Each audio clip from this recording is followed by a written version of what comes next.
Welcome to My Life Chassidus Applied, episode 416.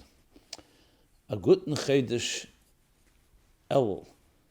Today is the second day of Rosh Chodesh Elul. Begins a new month, but it's a special month.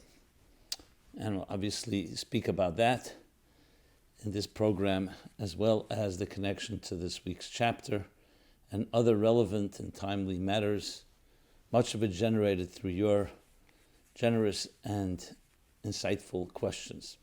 This program is dedicated in merit of Baruch Binyamin ben Menucha Lana and Miriam Bashchaya Sarah Altois, Yekusil ben Leah Rochel and Rochel Bas Liba Farkash, dedicated by Pinchas Todris ben Miriam and Sarah Bas Rochel Altois. We also want to wish a mazel tov to our dear colleague and friend Velvel and his wife Sarah Farkash on the marriage of their children this week, as well as offering everyone who is having simchas a mazel tov and blessings. And by extension, being that this is Rosh Chodesh Elul, we say to each other, Ksiv v'chsim eteva. It should be a blessed year, a year of health, a year of long life, a year of geula, which in turn will already resolve so many other issues, a year of abundance and success in every possible way, materially and spiritually. And the context of Chassidus apply, the year that we spread Chassidus in a way that is Mola Aretz Deis Hashem Keimayim Le'yam Chasim, filling the world with divine knowledge as the waters cover the sea. In the words of Mashiach to the Baal Shem Tov, when will I come? He asked him, when will you come? Mashiach answered, when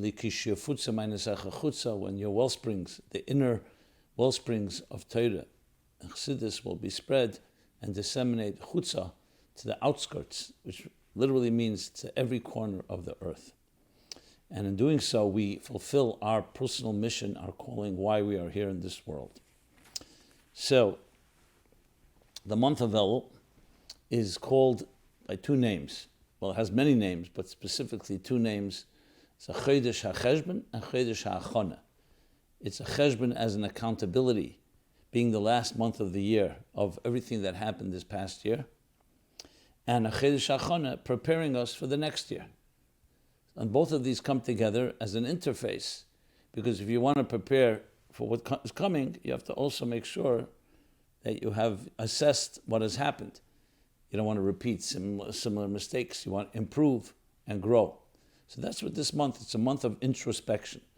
The month is also called Chodesh HaRachamim, month of compassion, of mercy.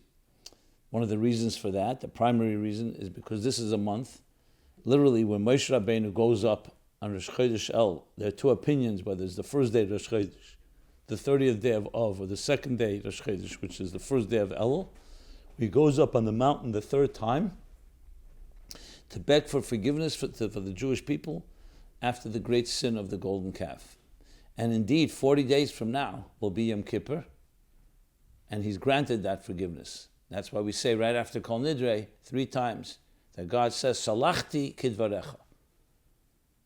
I have forgiven, kidvarecha, as you have spoken. Which is interesting, not just I have forgiven. So Moshe Rabbeinu elicited it. It came from a call from below. But that was the great Moses, the great Moshe. Gained for us forever. Perhaps the greatest blessing of all, the blessing of hope, of forgiveness, that even when things may be broken, and even when things may not work out always the way we wanted, there's always a second chance. There's always the ability to open a back door. And Yom Kippur is the most sacred day of the year, the holiest day of the year, because precisely that. It tells us no matter what happens, you can always reach deeper and access higher and deeper levels of godliness, of our own soul, which transcends and is beyond any wound, any injury, any setback, any pain, any fear, any insecurity. So that's what this month represents, the month of Rachamim, when God reveals to Moshe Rabbeinu the secret of the 13 attributes, the Yud Gimel Midas HaRachamim, the 13 attributes of divine compassion, which was a tremendous revelation of being able to access something when, so to speak, all else fails. The ability to reach deeper into God Himself and deeper into our own souls. The narrative is told in the Torah, in the chapter Kisisa, as Moshe is communicating with God and asking for this, praying for forgiveness, praying for God to give the people another chance.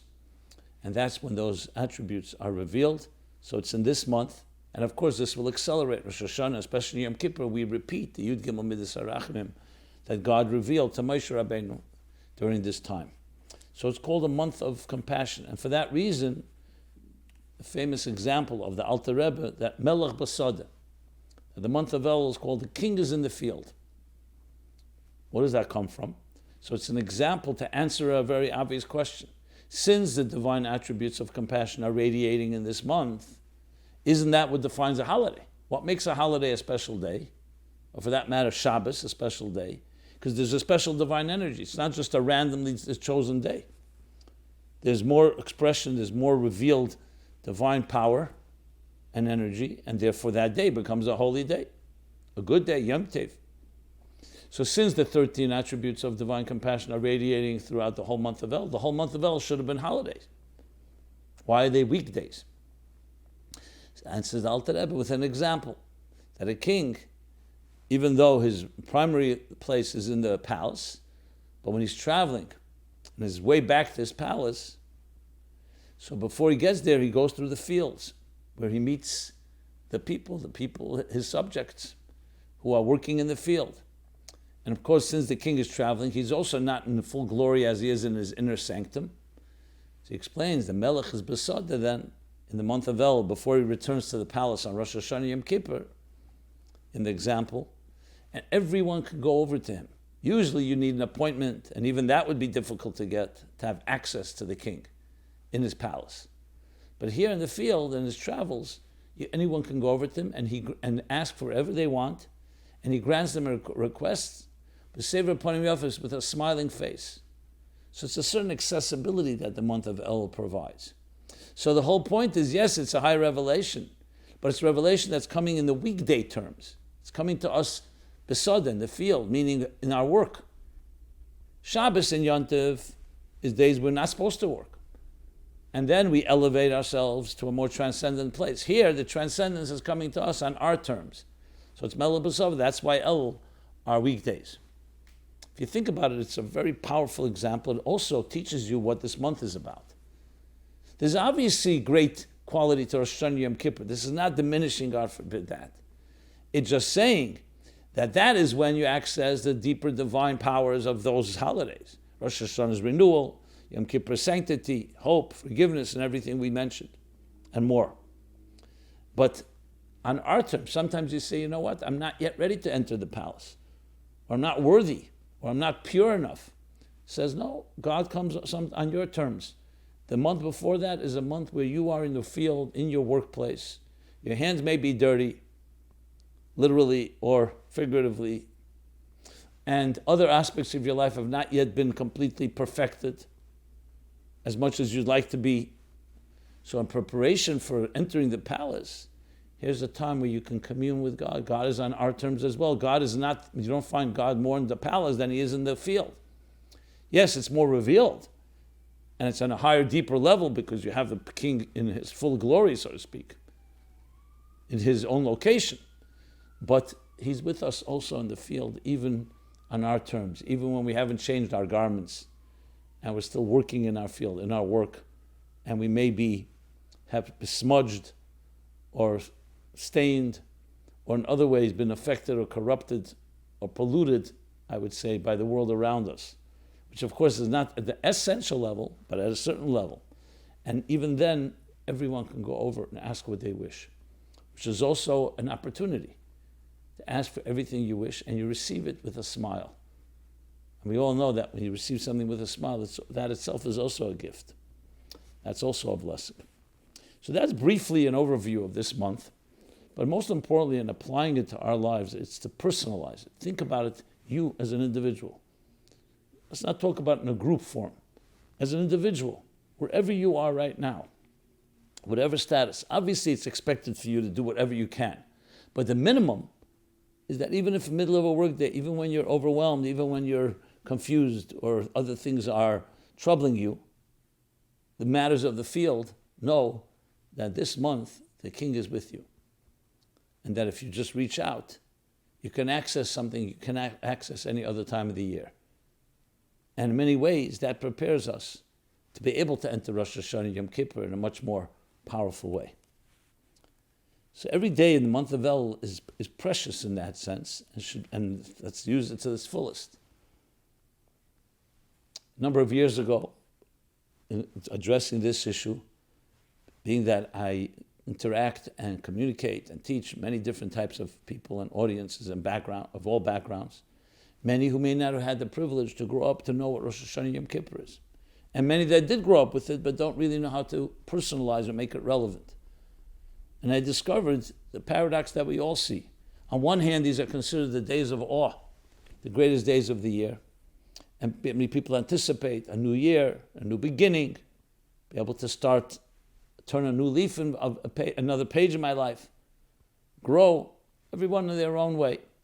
And yet, very often, we come Rosh Hashanah Yom Kippur with that enthusiasm, and it doesn't always live up to what our expectations are. And we're not pointing fingers here, why? But some disconnect. So I felt the need, it's a longer story of different people I interacted with who just tried and they couldn't experience, they couldn't get in touch, and they found other ways to try to connect spiritually that were not necessarily traditional ways. So that, in a way, provoked me to dig deeper, and I began to read the prayers in a deeper way and start teaching them that way. And I composed a book called 60 Days, precisely for this purpose. A journey that begins now, not Rosh Hashanah. It begins in the month of Elul, right today and yesterday. A journey day by day, called 60 Days, a journey, a spiritual guide to the high holidays. Now, obviously, I composed it, so therefore I'm somewhat subjective, but still I think it's worth looking at. Check it out. And it actually became much more successful than I imagined, with many groups following it, individuals. And it allows you to do this in a more digestible way. It's hard to read a full book of 300-400 pages. But if you do it day by day, every day has its own thought and exercise, has facts, historical facts, customs, laws, interesting insights, all in a very bite-sized way, with an entire section on prayer, a companion to the prayers, to help understand and unravel them. But most importantly, personalize it all into a personal spiritual journey of growth, of development, and yes, of reconciliation and rebuilding if indeed there was a loss or a pain or a hurt. Because we all have these three stages, where we're in love, where we're connected, where we feel we belong, and then there may be a break, like the Chet HaEgel, like the sin of the golden calf. Some dissonance, some disconnect. And then we may feel it's lost. So we say, no, you can rebuild, and rebuild even greater than it was before. So it's the three steps of the connection, of some disconnect or dissonance, and then rebuilding greater than ever. That's the journey of the 60 days, Elul and Tishrei. So you can check out, the book is available. You can also subscribe to a daily email that has like a short excerpt of each day's insight and exercise, as well as a podcast on it and other. Just check it out. You can go to meaningfullife.com and you'll see all the details there. I think it's a great tool, a great companion in this journey that we begin literally today. So everybody journey well, and we will talk more about this as the program continues. But this is somewhat of an introduction to this special month, Elul, the month of accounting, the month of preparation, the month of compassion, the month when the king is in the field. So let's talk about a few questions that came in about actually the month of Elul in this context. What should we be doing during the month of Elul? Okay, well, starting on a very basic level, the first thing we should be doing is the accountability. Accountability is in the details. Everything's in the details. It's difficult to just say. If you're running a business, okay, did we do well or did we not do well? What does that mean? Let's break it down. How did we do in the revenue? How did we do in our customer support? How did we do in our employee morale? I mean, there's many aspects to running a good organization or a good company. Same thing in your personal life. It's looking at specifics. In the book 60 Days, I talk about this. Ben Adam L'Chavere, how you did in relation to others. There's Ben Adam L'Mokim, how you did in relationship to God. And break it down. And we can break it down into three main pillars upon which the world stands, upon which each individual stands. Torah, Aved, Gemilas Chasadim. How did you do in the area of your cognitive awareness, of godliness, of your purpose, of transcendence? Learning Torah. How did you do in your emotional experiences? Prayer, Aved Shebelev. And how did you do in your behavioral and your actions? Gemilas Chasadim, in your kindness, in your charity, in your behavior with others and interacting with them. So, and then figure it out, not just for one day, but throughout the month, throughout the months of the year. 12 months in the year. This past year was 13 months because it was a Iber year, it was a leap year. Each month, and make highlights. There's nothing wrong with starting a journal and really writing down how did things work. And you break it down even further between you and yourself, between you and your spouse, between you and your family, between you and your friends, and you and strangers, you and your community, colleagues, co-workers. And you'll be surprised to find that when you actually look at it in detail, you can actually, I don't know if you should do a report card, but you could. Like say, 1 to 10, how was this? What were the good things that happened? What were the things that need improvement? That's called accountability. Now to do that, you have to obviously invest time and energy and care. You can't do it in 3 minutes, like any good accountability. That in turn prepares you how to prepare for the next year by saying, okay, here are the areas that can use improvement. Here are the areas that I can do a lot better. Here are areas that were great but can even be greater. Here are areas that need to correct. I mean, there's so many ways to proceed, but each of us has our own customized journal, so to speak, and that's how you do it, day by day. Don't do it in any way. Don't bite off more than you can chew, because that usually doesn't work. That alone is already cleaning up your act, so to speak, because you're being accountable. You're taking stock, soul searching. That's on a very basic level. Now, more specifically, that's why Elul has different acronyms, and they correspond to the three that I just mentioned, Torah, Aved, Gemilas Chasadim, plus 2 more acronyms. One is Anshuva and one is Geula. Tshuva is a general concept of return. Return where? To who you really are. Are you living up to your own destiny? Ayeka, where are you? As God asked Adam in the Garden of Eden. Question asked to each of us, where are you? Are you living up to your calling, to your destiny? And Geula is the destination of it all, leading to a better world, leading to a personal and global redemption. So these are some of the things we should be thinking about and acting on during this month. Obviously, if amends have to be made, asking for forgiveness, someone you may have hurt, all that goes into this category. So that's a general response to the question, what we should be doing.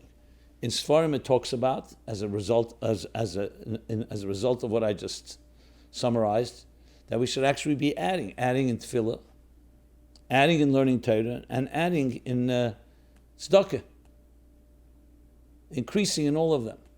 Why did I start with tefillah? Because it says in some Sfarim that some who were scholars would spend more time tachnunim with prayer, a little less time in learning. Not because learning is less important, because it's a chedesh harachamim, and tefillah is very appropriate. But the truth is, all three we should increase in all three. Keep in mind also, this is a year of Shemitah. Shemitah is a time when people took off time from work and did more learning Torah, and it's preparing us for the next year, which is a year of Hakel, of gathering. But we'll talk about that as we get closer to the new year, more details. More specifically, regarding the work of El, dear Rabbi Jacobson, I asked my husband what achlotas tevis he was going to make for the new year, what new resolutions, good resolutions, and he said he will make the positive resolution to stand all the way up during Moedim Darabanim, instead of just lazily lifting himself 3 inches off the bench. So Moedim Darabanim is when the chazan, the cantor, repeats the Shemoneh Esrei, comes to Moedim, so the community, the minyan, the kehillah, says Moedim Darabanan while he's saying Moedim out loud. And there's a custom to rise. So he says he's going to rise all the way. So continuing with this question, I'm sure he was just joking around, but it made me think. We all have our capabilities and limitations. What are some good middle ground hachlotas we should make for the new year that doesn't overreach into areas we would have difficulty achieving, but also doesn't underestimate our abilities? Thank you, and have a sweet and happy new year. Very good question. So I alluded to it before, don't bite off more than you can chew. Part of real growth is not just coming in with this gung-ho attitude, I can do everything. Often we get inspired and we feel, okay, I'm going to change it all. And then you start recognizing it doesn't work that easily. The key is to do it in a way that works. That's why it's so vital when we say kvias itim l'Torah, to designate time to learn Torah, which means every day learning 5 minutes can be more powerful than learning one day for 5 hours. Even though 5 hours is a lot more than 5 times 35 minutes. So I'm not taking away from that. But there's something about the daily routine. Besides the fact that it counters and it includes in your daily routine, not just menial, survival-based activities, it also it becomes part of your life. When it's part of your life, it's like eating and drinking. You don't just do it once a week. Or breathing. You need it all the time. The more you feed your soul, the more you commit, the more it becomes part of you, and more likely that it will be sustained. To do that, you can't do it 5 hours a day for many people. If you could, you could, but most people can't, simply due to other responsibilities. So you have to find what works for you. It's very hard for me to give a formula to each individual listening to this because everyone has different circumstances. But the formula works like this. Find in your life, personally, what is doable. I think in the month of El, everybody can add 10 minutes, 15 minutes. You want to make it a half hour? I'd rather be conservative than go too crazy, simply because it'll be much more sustainable. And designate every day in the month of El 15 more minutes. I'm going to read something. I'm going to read something in the Parsha, the Rambam, in Chassidus, and also find something that speaks to you. Like it says in the Gemara, when the student asked his teacher, where should I begin learning? He said, B'mokim shali beichofes, where your heart desires. Why didn't he tell him? He's the teacher. He knows the landscape. Because it's important that your heart be there. It's something you enjoy, much more likely you're going to do it. So find 15 minutes every day. Do it with a chavrusa, with a partner. Do it with your spouse. So on that, because it makes it easier to commit. And the same thing in davening. It's not about the quantity. Choose a tefillah that maybe you haven't chosen yet. It could be Moeda'ani, it could be Shema, it could be Baruch Shama, it could be Shemoneh. Some prayer. And focus on what it means. And that day's davening, and say, I'm going to focus on it. Again, for a few extra minutes. So it's not the quantity, it's the quality and the investment, where you put all your energy into it. And that's where change is created. The same thing increasing in stock. You give every day $1, you'll give $2 a day. Give $1.50 a day. I'm just using that as an example. It could be any number. But as an increase, the Alter Rebbe explains in chapter 15 in Tanya, going beyond the routine, meaning going beyond what you're accustomed to doing, is the key to real shift, to real avodah, to real work, because that's where shifts happen. Not to take away from good habits, but it becomes a habit, it doesn't have that growth element. So that's what I would suggest, some things, and it's again applying yourself. You take it seriously, this is not a difficult thing to do. The hard part is the inertia of the status quo. We're used to our lives. To do anything new takes a lot more effort. It's like getting into first gear takes a lot more effort than getting into second gear. So that's why in the beginning, it's important to keep to it, and that's why it's important to keep it day by day. Elul is at the end of the day 30 days. 29, 30 days where you have a whole month to prepare it. And then, of course, comes the next days, which is also part of it, but it tells you that it doesn't all have to be done in one day. Much better to do it day by day and step by step. It would also help to talk to your mentor, to mashpia, to someone you trust, because they sometimes can give you a perspective a little more objective, or tell you, I think you're doing too little for yourself, you should be doing more. Or maybe you're taking on too much, maybe try a little less. But make sure it's continuous. Also someone you can answer to, be accountable to, can only help in making this part of your life. And obviously the goal is that this changes all of your life, not just the month of El. It's not like you give it up afterwards. It becomes part of our daily routines, and we continue to grow machayil al chayil, from strength to strength. Another person writes, one way of looking at El is that it's a month where Hashem is more approachable. We spoke about that before, Melech Basada, the king in the field. But the other way to look at it is that for the other 11 months, Hashem makes himself less approachable. Why would Hashem do that? Is this a big game? Are we playing hide and seek like little children?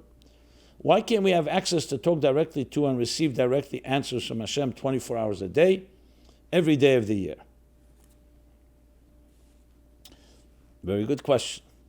And indeed, the example you're giving is the example given in Chassidus, starting from the Arizal, Tzimtzum, God concealing his presence, Haster Pone in the language of the Posuk and Vayelech in Chumash.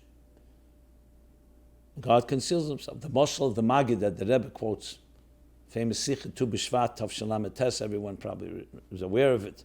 If not, it's worthwhile listening to. The Rebbe crying uncontrollably. How the father conceals himself from his child, which is an example of the Tzimtzum, in order to elicit the ingenuity of the child to find the father. But the father knows how to hide himself well.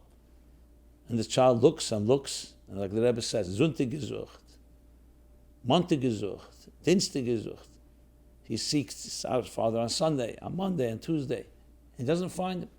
At some point, he gives up. But as Nitschuldig, as the Rebbe says there, it's not his fault, because God concealed himself somewhere. And how well can you conceal yourself? The point, however, of the concealment is tzimtzum b'shvil hagili. It was never meant to be an end in itself. So the idea why God is not revealed is a fundamental question in all of Yiddishkeit and all of Torah and all of Chassidus. And the answer is that's called the Nesava Kodesh Baruch Hu. God desired to have Liyas Leis Baruch Dira B'Tachtenim, a home Tachtenim. Says the Alter Rebbe in chapter 36 in Tanya. What's Tachtenim? Not physical space, the lowest part, the lowest floor. Is the lowest in levels of concealment, where the divine is completely concealed in contrast to the higher worlds. Which higher also doesn't mean physically, it means spiritually, conceptually. Atzilus, Bria, Etzira, higher worlds where the divine is more apparent and more revealed. But he wants in this world, that's the whole purpose. Why desire? Nesav and Shtuk and Kasha, no question on a desire. But I don't want to go into that, it's not this point of the discussion now. But he did conceal himself, that's exactly the purpose. And yet, it's not airtight. In the language of Chassidus, though the tzimtzum happened, it's not tzimtzum kipshute, it's not literal, it's only a concealment, not a removal. And even after the concealment, there's a reshimu, a trace, an impression that remains. So it's not completely void. And then afterwards comes a kav, a ray of light, of gilui, a ray of hope, if you wish. Our job is to not buy into and surrender to the tzimtzum, to the concealment, and recognize that it's only there to elicit deeper strength. Neshama is sent down below. Yes, it has to be imposed on the soul, because the soul, why would it want to leave a beautiful, warm environment in heaven to go into a dark world, a hostile world, a corrupt world, a polluted world on so many levels? The Shoyim Gevrenbei, the wicked, dominate. Moli Klippers v'Sitra Achra, using language from Tanya, from Eitz Chaim, filled with negative energies, concealed energies, because here's where the purpose is fulfilled. So it's not airtight, and it's our avodah is to see through the darkness and reveal that inner light in our souls, in the soul of everything that exists, and the sparks of the divine that are everywhere embedded in existence. And when we do that, that's called birurim. To clarify, to separate, and ultimately elevate these sparks. And when we do that, it accumulates. That's called Geula. Geula with an Aleph. You revealed in the Geula, in the concealment, you reveal the Aleph, Alufa Shalelam. And that's Geula, a transformed world that recognizes within the product, we see the producer. Within the creation, we see the creator. Every part of creation will know that you are its creator. You're the craftsman. You're the artist. God is the artist that created this art. And it's revealed. Now, several times in the year, we have more opportunity. It's more auspicious time, like you say, Isrotz. This doesn't mean God is with us all the time, 24/7, exactly as you said, every day of the year. But like in anything, there are sometimes more veils and less veils. When you stand at the Kosel, the Western Wall, or you go to a shul, a Migdash Ma'at, a mini sanctuary, and you daven, is it because God is more in a shul than he is in the street? No, there's less veils. There are less partitions, less simtsumim, less concealments. So it's easier to access. That's why we say, Dirsha Hashem be'imotzu be'karua be'yesei karuv. Besiege God when he's found. Call out to him when he's close. So what do you mean? He's always close. He's always close to us, but we don't always feel it. And there are times where the moyer comes closer to the nitzutz, the example that Chassidus brings. That the source, the mother light, comes closer to the spark, and the spark feels the mother coming closer, and it's drawn to it. That's in the month of Tishrei, Dirsha Hashem b'motzei. The month of Elul, Melech Basada. There are times more approachable, meaning there are less layers. But the king is always with us, obviously. And that's why any time, call Yom B'tshuva, a person could do tshuva any moment. They don't have to wait for Elul or Tishrei, obviously. But then there are times, like we say Shabbos and Yontif. Is God with us more on Shabbos? But there are less veils. It's called Aliyah She'elim, as the worlds are more refined, less resistance. Like it is in anything. Like, let's say you have a relationship with someone you love. There are times where the relationship is somewhat strained, or people are busy with their own thing and they need their space, so it's more concealed. There are times when you see the person that loves you embracing you, welcoming you. That doesn't mean the love isn't there all the time. It just means there are times it's more revealed, sometimes less revealed. And one more question, even though there are many more, but we have a whole month of Elul to talk about it. Hi, Rabbi, you said that the high holidays are times for renewal. Can you please explain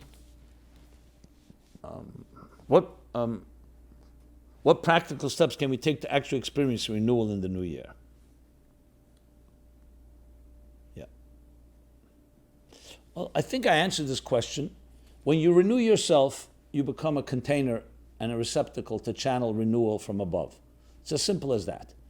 If you have a sour face, and I don't mean that in any negative way, and you approach somebody and you ask them for something, you usually are not going to get it as easily than when you smile to them.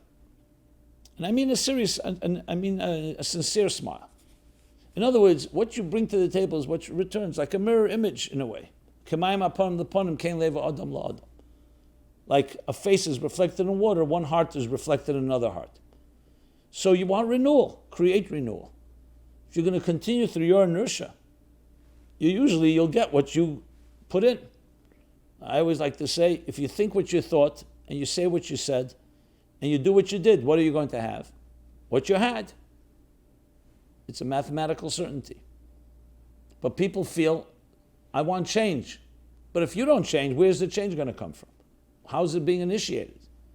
Now, sometimes there can be a gift from above, and you can pray for mercy, for grace. But much more likely that when you are proactive and you initiate, it generates energy. You want something? Be proactive. So renewal is dependent on renewal, so to speak. And we see this all the time. Anyone that wants something new, try something new. Because if nothing changes, nothing changes. You get the same thing that you had. That's on a very basic level. Details I mentioned earlier, in Torah, Vedic, Mils, Chasodim, accountability, all the different things we discussed.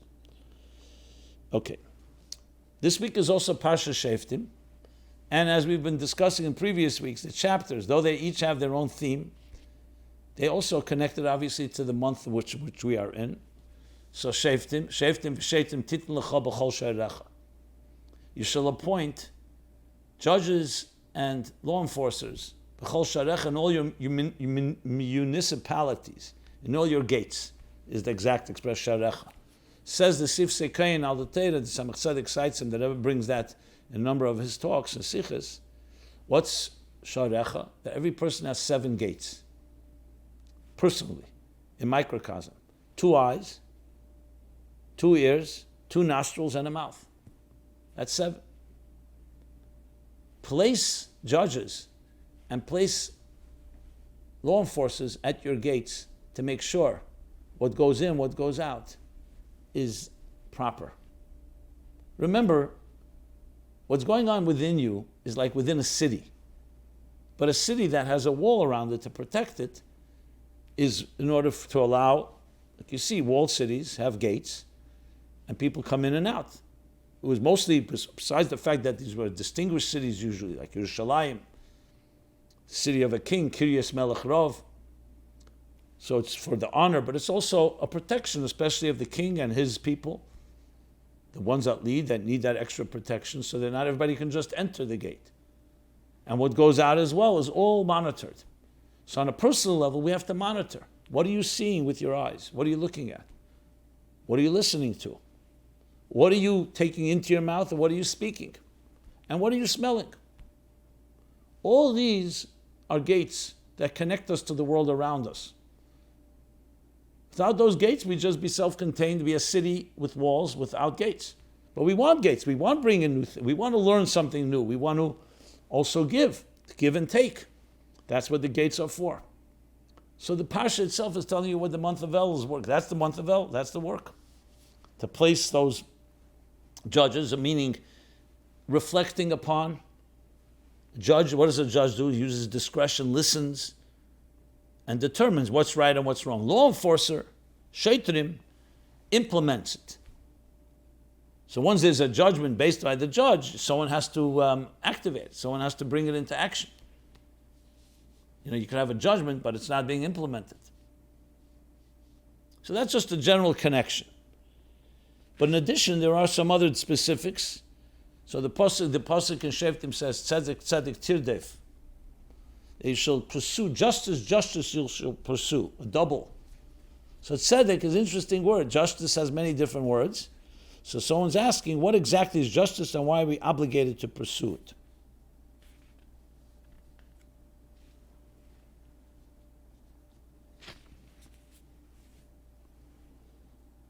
How should we define justice according to the Torah? Must we pursue social justice? Is that considered justice that we must pursue? So first of all, the word justice itself is an interesting word. In Hebrew, tzedek also means tzedakah, also connected to the word charity or kindness and benevolence, because that's exactly what justice is. V'shoftu ha'eda v'hitzilu ha'eda. Many of us see justice as perhaps a necessary evil. I don't know if the right word is evil, but a necessary element. When people have different interests and there's conflicts, you need someone to apply justice to make sure there's a checks and balances and that we can coexist. When the Torah calls justice tzedek, it's telling it's much more than that. Justice is not just to prevent crime. It's not just preventive. It's not just the absence of crime. Law and order. It's also ultimately a charity. It's a kindness. Because the point of justice, even if someone is found guilty, is not just to punish someone. It's to be a deterrent, and it's to bring kindness to the world. Part of kindness is you need discipline. Sometimes, or very many times, people see justice as an end in itself, and they become the avenging angels, the avenging warriors.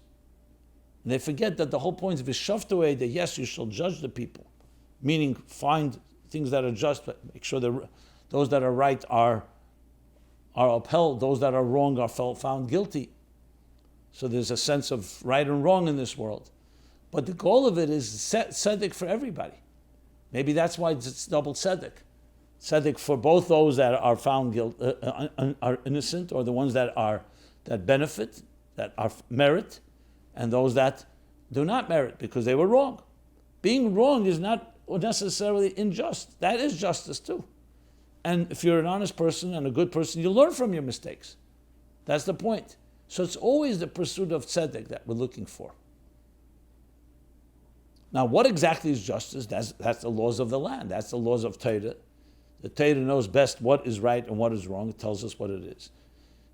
Now, many secular systems and institutions and governments and constitutions have taken ideas from the Torah, made it part of law, dina de malchusa dina, and if it's just laws, they're part of justice as well. So all that goes into the category, even the Sheva Mitzvahs B'nai Neach, one of them is establishing laws of justice. Establishing Batei Dinim, courts of law, I should say. A system of justice and law and order. It's all part of creating a civilized society based, of course, on God's laws, that we are respecting each other and don't allow our self-interest to hurt each other. And there's all the different recourse and issues what you deal when there is damages or other forms of grievances. So it's really meant to create a beautiful world. That's why it's tzedek. That's the way one should understand this idea. Which again, even when you're cleaning up your act in Elul, it's not about the cleaning. Even though cleaning sometimes takes, yes, it may take a little effort and may even be painful to clean off a dirt that has been, an infection that has become embedded. Sometimes even needs surgery, God forbid.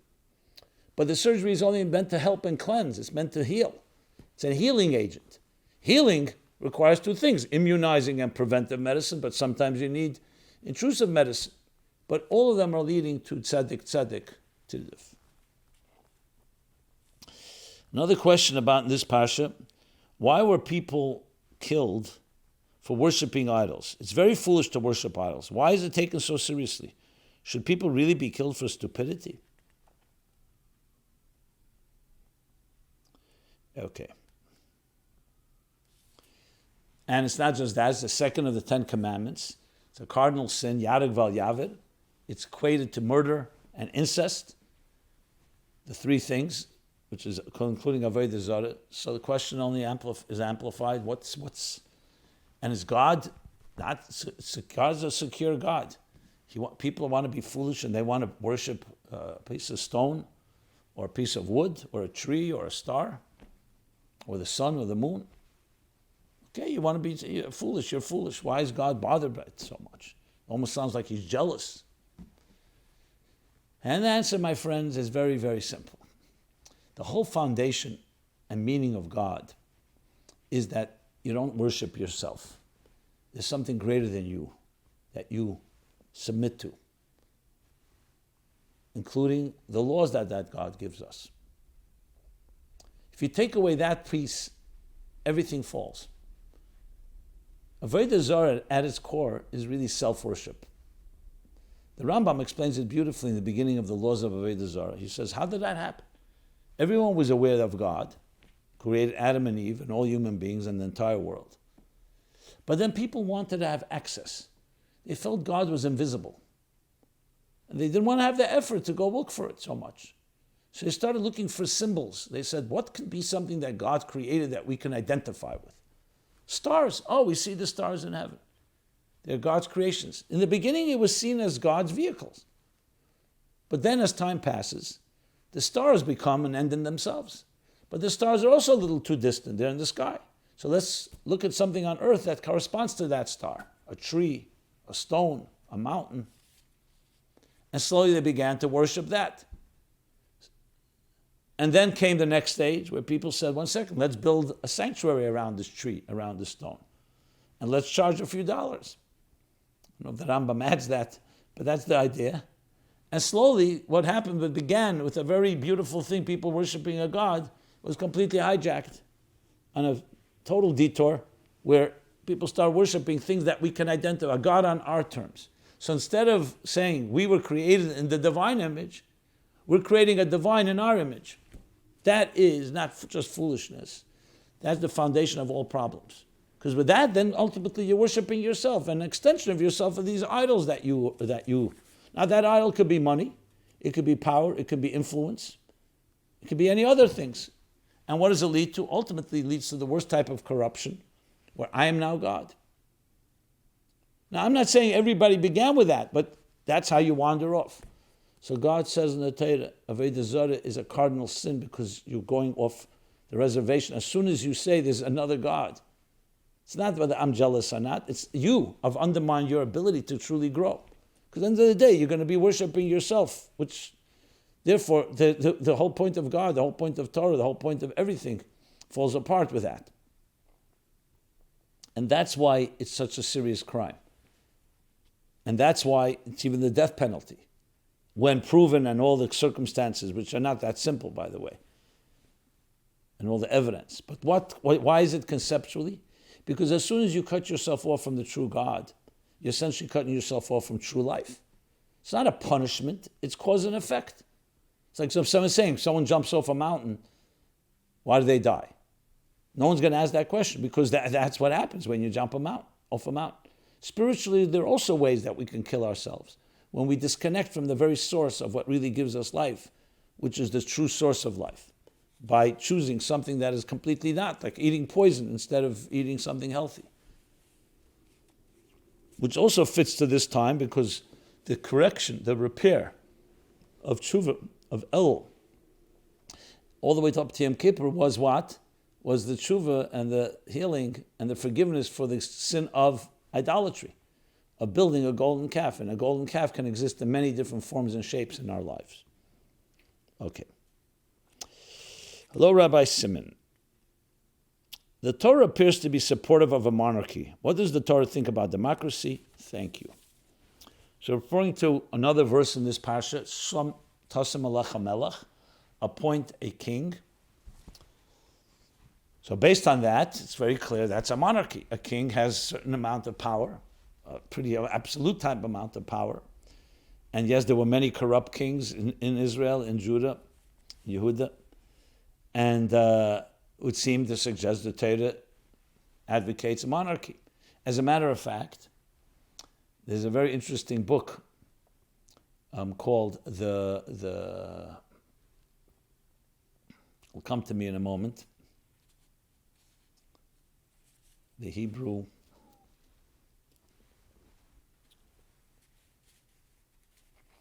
a book that documents that through the generations, the Christians and the general Gentile world embraced monarchies because that's how they read the Bible, that the monarchy was divinely sanctioned. And they didn't see any other option. It was only when they began to read and develop the translations and understand the nuances that they came to discover that the book of Samuel, Shmuel HaNavi, rejects the people when they want to have a king. And when they turn to, and then when they insist, he turns to God. And God says, let them have a king. So the question is, what do you mean? There's a mitzvah in the Torah to appoint a king. Why was Shmuel against it? Because he realized they weren't looking for it from the point of view of Torah. They wanted it for the nationalistic purposes, for their own pride, their own arrogance. They wanted to be like other nations. It was more from an ego point of view. But God said, nevertheless, and that's when he appointed King Saul. Later, King David would become the permanent family of kings, as was meant to be. So when the scholars began to read that, I'm talking about the secular scholars, and they understood it, they saw, 1 second, monarchy is not so simple. A monarchy has to be a certain type of monarchy. When it says in the mitzvah of having a king, was not just to have a king who's the most powerful, because he's the humblest person, and is meant to bring humility to the people, to be a role model of humility. As he explains in Mitzvahs Minei Melech, Tzemach Tzedek has a very powerful mimer based on the Alter Rebbe's mimer, the mitzvah of appointing a king, and discusses exactly this. Why was Shmuel upset? It's a mitzvah. Because Shmuel saw it was not coming because they wanted bittul. It was the opposite. They wanted ego. Most people, you think of a leader, you think who has the most wealth, who has the most power, who's the most charisma, who's the most ambitious, who's the most ruthless.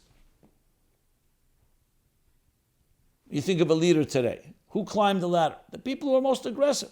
People who may be even most corrupt at times. People who are able to manipulate or able to generate the most money. The Torah says, no, a melech is there to bring bittul. Malchus, bittul, humility. A person who's complete servant of God. David, Hayaroya, he was a shepherd. Like Moshe Rabbeinu, the humblest man that ever walked on earth. That's a true melech. And that teaches us what bittul is. A melech that's an arrogant king. It's true that a king has free will, and therefore you had kings that were arrogant and corrupt, and they did corrupt the people, and they created serious damage. But that was not the point of a king. That was kings who went off the way. So it's like any person has free will. The point of a king is the bittul. And when the scholars recognized that, they came to, the book is the Hebrew Republic, now I remember. The Hebrew Republic. When they came to realize that, one second, a monarchy, and then they realized many monarchies were very corrupt and they create tremendous damage in this world. Some were very benevolent monarchs. And that's when democracy began to grow as an option, because they realized the Bible was not simply saying a monarchy is the only way to go. The Republic makes a very good case for this. So the Torah we would call a theocracy, not a democracy. The idea that human beings have rights, obviously, we were created in the divine image. That's the whole basis of the Declaration of Independence, and the Constitution of the United States is based on the Torah's view. But at the same time, democracy also suggests everybody can do whatever they like. There are laws. There are divine laws. There are the 7 universal Noahide laws that everybody has to abide by. And there's the laws of the land that are based on that. So it's not just a complete free-for-all to avoid anarchy, but it's also not necessarily monarchy is the Torah's way of leadership. And that's why George Washington did not want to be called king. And the idea of a king of that type of absolute monarchy, on a monarch's power, was rejected. And I would say that from a Torah point of view, that's accurate, it's consistent, unless that monarch is the epitome and the personification, embodiment of Bittul. Melech HaMashiach. They say Mashiach is a king. That's what he will be like. Okay. So we have a few more. I want to do a little follow-up on last week's Parshas. Not to wait till next year, just to cover a few questions that came in. So let me do something on Parshas Eikev and Parshas Re'eh. Yesterday we read Eikev. Yesterday we read Parshas Re'eh, rather, and the week before Eikev. Why does the Rebbe quote Aini Hashem Elokecha, where the pasuk is talking about Aini Hashem Elokecha, mitchilas hashana ad achris shana, Aini Hashem Elokecha, but talking about Israel, especially the special divine providence that God watches over it from the beginning of the year to the end of the year. So the person is asking, why does the Rebbe quote that pasuk as a proof that Hashem is guarding and protecting the Yidden in Eretz Yisrael? If Rashi explains and says that Hashem is watching and deciding if it will have good or bad decrees. In other words, bad decrees are and have been in the equation. So Rashi Taka says that what does it mean that God watches over this land? He watches over it and he determines whether it be good decrees and bad decrees. So the question is, how's the Rebbe quoting that as saying that it's always protected and guarded? So think about, so it seems like a good question, but if you think about it, you realize Rashi is not coming to contradict what it says in the pasuk. He's coming to explain it. The pasuk says, that you cannot take away. God is watching this land more than any other land. Now let me qualify what that means. That doesn't mean God is not watching the other lands. It goes back to what we spoke about with the veils and the concealment. There are places where you see divine providence more prominent, more revealed. And there are places where it's more concealed. But there's divine providence everywhere. Let's make that clear. But Israel is like the promised land. It's a holy land. Every land was created by God. Like every place on earth. And yet there are places that are called holier than others. Holy means that it has more bittul, as the Alter Rebbe explains in chapter 6 in Tanya.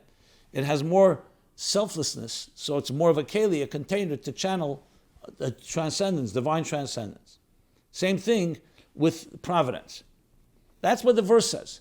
Rashi is explaining that this means that God is taking special care. When you take special care of your child, more than you would of a stranger, it goes both ways. You're much more careful in providing the child everything it needs, and you're also more careful to protecting the child from something that is destructive. The bad decrees is also part of providence. It's because in a very sensitive place, a beautiful place like Israel, everything is like I described in previous classes. A piece of dust on your finger is not much, but a piece of dust on your eyeball is very irritating. So the holier the place, the more providence there is, the more God is watching. So bad decree is not that God is causing problems in Israel. It means that yes, when the Jews had sinas chinam, baseless and senseless hatred for each other, the Beis Hamikdash could not stand. Because it's a very sensitive place and it needs the unity. So that's also part of providence. As it says in many Svarim, Zohar and other places, that even when a person is afflicted, it's coming from a loving place, because that's what you do when you love someone and there's an infection. You're going to do whatever it takes to get rid of the infection. It's not necessarily pleasant, but it's also part of the deeper love and the deeper providence. Okay, next question. What does it mean to bless God? Does he really need blessings? So in Parsha Eikev, we talk a lot about blessings.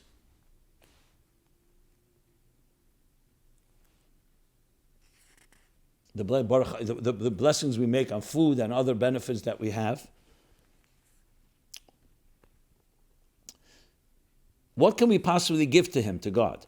Are we just trying to flatter him? Aren't we fooling ourselves when we try to bless him? Please explain what it means and why we do it so often in Judaism. The truth is, in order of the questions, actually, I'm talking now Eikev. Also, Aini Hashem Elokecha was in Parshas Eikev. It's fine. My mistake. Let's correct that. So there's another question in Eikev about the blessings. Please explain what it means and why we do it so often in Judaism. May you be blessed. Thank you. So the word blessing, yes, on one hand, the Gemara says clearly, it's a sign of gratitude. It's not because God needs it. When you're given something, someone gives you a gift, you say thank you. Not because he needs your thank you, you need it to show gratitude. So a bracha, when a person eats food and doesn't make a blessing, it's like someone giving you food and serving you, and you just ignore them, as if you deserve it, sense of entitlement. So a bracha, number one, is just simply gratitude. Going deeper, the word baruch, Chassidus explains, comes from the word hamshacha, bracha v'hamshacha. Hamavrich es agefen. It's a channel. It's a graft. It's a channel that channels down the divine energy into the spark in the food, like we say in Parshas Eikev as well. Lo yalechem levade yichya adam. Not on bread alone does a person live, but on the meitzi pi havaya, on the divine spark within it. A bracha is revealing the spark and connecting it, channeling and drawing down the bracha of God. So it's not for God per se, but it's for God because God wants us to transform this world. So the bracha is amshacha. And that finally leads us to the idea, yes, not that God needs the blessing as in he's lacking something, but he wants to have a home in this world. So when you make a bracha, you're actually drawing down that godliness, and it's also for God a certain nachas ruach lefanai, shenasav nachas ruach lefanai, we say reich nechayach, that you fulfill what God wants us to do. Brings nachas to the Eibishter, brings joy to God. Okay, so then a few more questions on Parsha Re'eh. If the Torah goes out of its way not to use harsh language, as in adding extra words, not to even insult an animal by saying an animal that's not pure, so it says Eino Tahir instead of Temeya, why in Parsha Re'eh does it say there are blessings and curses? It should have said from one mountain will come revealed blessings and from the other mountain will come hidden blessings. Well, that's exactly what it does say. The problem is the way we interpret the word klala in school, so we become trained to think in curses. In the word with the word curse, the true word for curse and blessing is really cause and effect, and should really be revealed blessings and concealed blessings. You have to just know how to translate it and interpret it. As I discussed last week, that it's a bracha, it's a matana, a gift, to know what path to go on, and also a gift to know what path not to go on. So in that sense, it's not the curse in the way we'd say someone cursed you. And I don't like that word. It's not the right word because it's misrepresenting the idea. The idea is it's telling us this is the consequence. You put your hand in fire. This is what happened. That's not a curse. That's actually a blessing that to make me avoid putting my hand in fire because it gets burned. This I discussed last week more at length.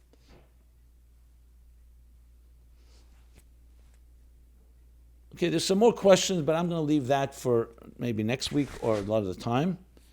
Let me see what else. Let's talk about we'll talk about some follow-up. So a few weeks ago, the question was asked, why in Shluchan Aruch, in the Code of Jewish Law, don't we have more direct reference to the mitzvah, the great mitzvah of all, the greatest mitzvah of all, Ahavas Yisroel?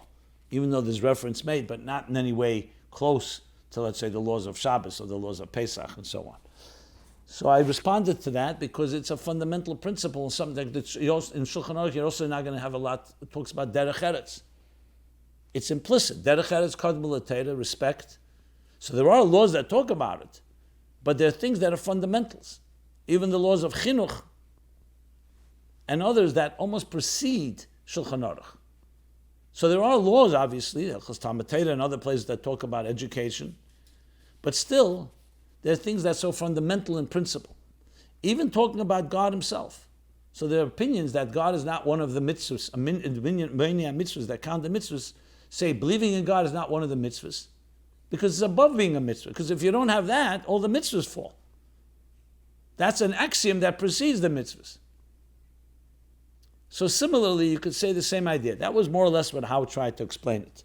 So this follow-up goes, I don't think that your answer about why there's very little in the Shulchan Aruch about Ahavas Yisroel is accurate. You suggested that because it's so fundamental, that's why it was omitted. If I understood you correctly, first, Shivisi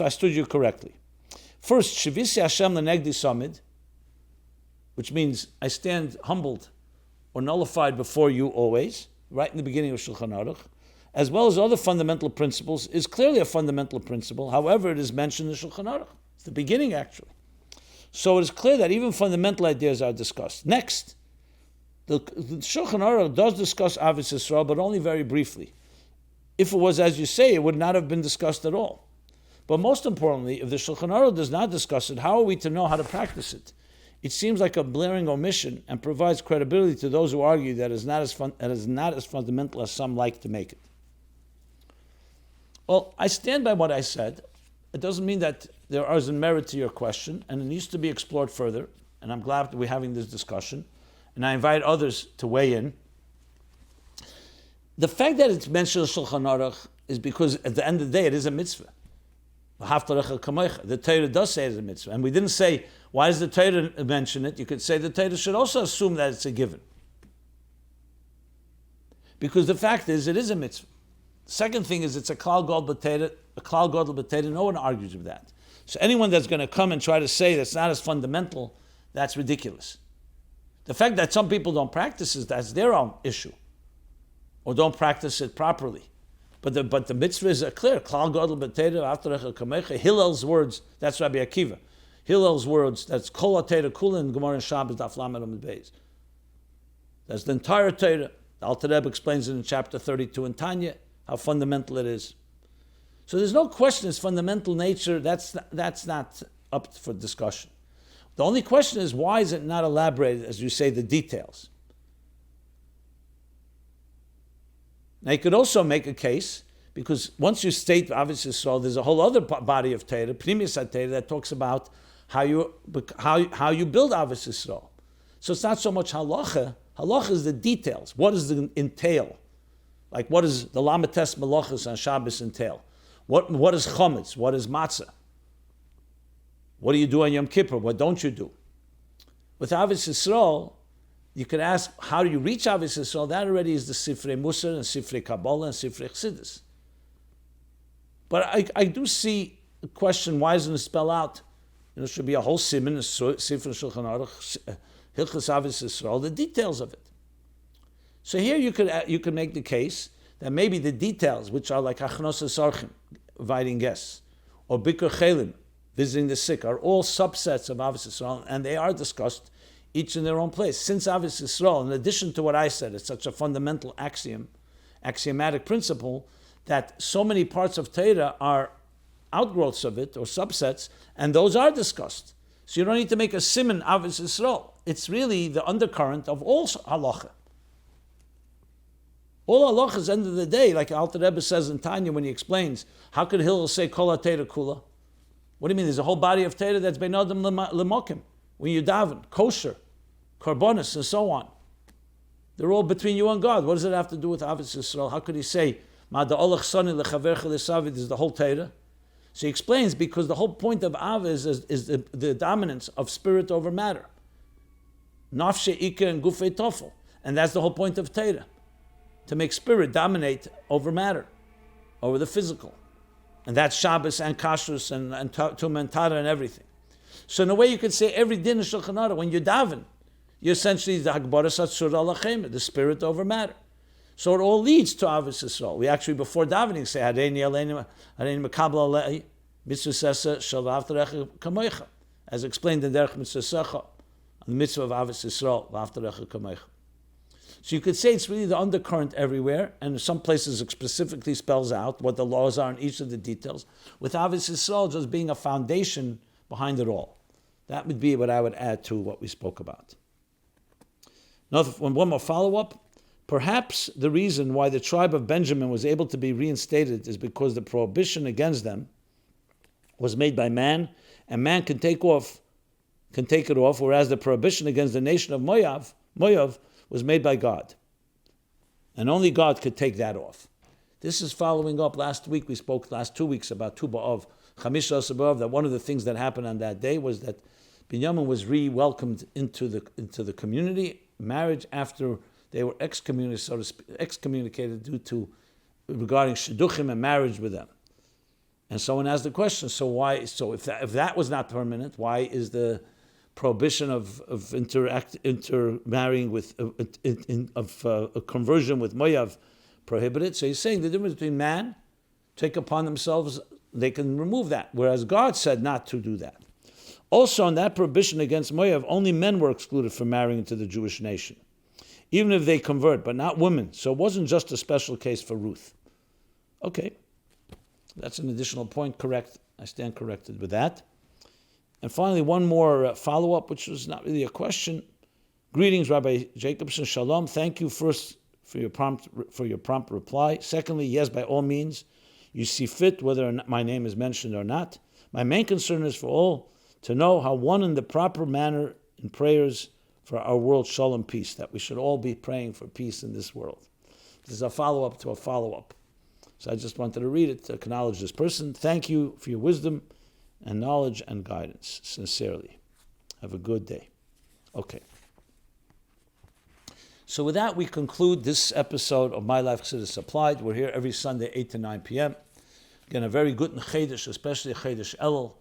May it be a Chedesh of true Achana to the new year, true preparation, followed by the accounting of the past year, a Chedesh HaRachamim. And this month, we should be bestowed with all the compassion from above in a revealed way. The deepest levels, we deserve it after all these years. And it should be a Chedesh HaGeula even before Rosh Hashanah, so we march into the new year of Tavshin Pei Gimel. Geula HaMitis V'Ashlema, especially through our work in Yefutzu Ma'nesecha Chutza. So we're here, Chassidus Applied, every Sunday, 8 to 9 p.m. Everyone be well and be blessed. This program is brought to you by My Life, Chassidus Applied. Please help us continue our programs. Make even a small contribution at chassidusapply.com/donate.